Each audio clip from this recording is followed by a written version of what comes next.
Health care emergency.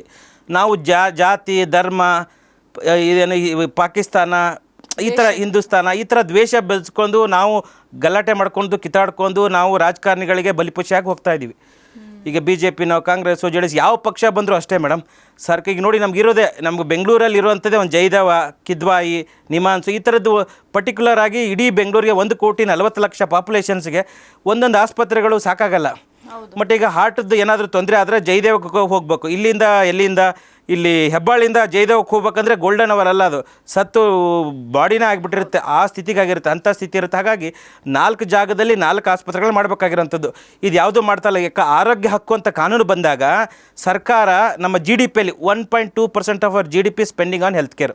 ಇಡೀ ದೇಶದಲ್ಲೇ ನಾವು 1.25 ಮಾಡ್ತಿದ್ವಿ. ಆದರೆ ವರ್ಲ್ಡ್ ಹೆಲ್ತ್ ಆರ್ಗನೈಸೇಷನ್ ಪ್ರಕಾರ WHO ಪ್ರಕಾರ minimum 3% of our GDP spent on health care. ಆದರೆ ಅದನ್ನ ಮಾಡ್ತಾನೆ ಇಲ್ಲ. ಯಾಕಂದರೆ ಪೊಲಿಟಿಕಲ್ ಇಚ್ಛಾಶಕ್ತಿ ಇಲ್ಲ. ನಮ್ಮ ರಾಜಕಾರಣಿಗಳಿಗೆ ಯಾವುದಾದ್ರೂ ಗಲ್ಲಿ ರೌಡಿ, ತಾಲೂಕು ರೌಡಿ, ಆಮೇಲೆ ಜಿಲ್ಲಾ ರೌಡಿ, ಆಮೇಲೆ ವಿಧಾನಸೌಧದಲ್ಲಿ MLA ಆಗ್ತಾನೆ. ಈ ಥರ ಆದಾಗ ಎಲ್ಲಿ ಆರೋಗ್ಯ ವ್ಯವಸ್ಥೆಗೆ ಎಲ್ಲಿ ಸಿಗುತ್ತೆ? ಅವನು 15 ಕೋಟಿ 20 ಕೋಟಿ ಖರ್ಚು ಮಾಡಿ ಬರ್ತಾನೆ. ನಾವೆಲ್ಲರೂ ಯಾವುದೋ ಜಾತಿ ಧರ್ಮಕ್ಕೆ BJP ಅವರಾದರೆ ಹಿಂದೂ ಧರ್ಮದ ಬಗ್ಗೆ, ಕಾಂಗ್ರೆಸ್ದವ್ರೆ ಮುಸ್ಲಿಮರ ಬಗ್ಗೆ, JDS ದವ್ರೆ ಅಪ್ಪ ಮಕ್ಕಳು ಮೊಮ್ಮಕ್ಕಳ ಬಗ್ಗೆ ಅವ್ರ ಕಾಳಜಿ. ಈ ಥರ 3 ಪಕ್ಷಗಳು ತಮ್ಮ ಸ್ವಾರ್ಥಕ್ಕಾಗಿ ಲಾಲಸೆಗಾಗಿ ಜನರ ಆರೋಗ್ಯನ ಜನರ ಜೀವನ ಕೊಲೆ ಮಾಡ್ತಾ ಇದ್ದಾರೆ. ಇದು ಸಾವಲ್ಲ, ಇದು ಸರ್ಕಾರಿ ಪ್ರಾಯೋಜಿತ ಕೊಲೆ, ರಾಜಕೀಯ ಪ್ರಾಯೋಜಿತ ಕೊಲೆ ಇದ್ದಂಥದ್ದು.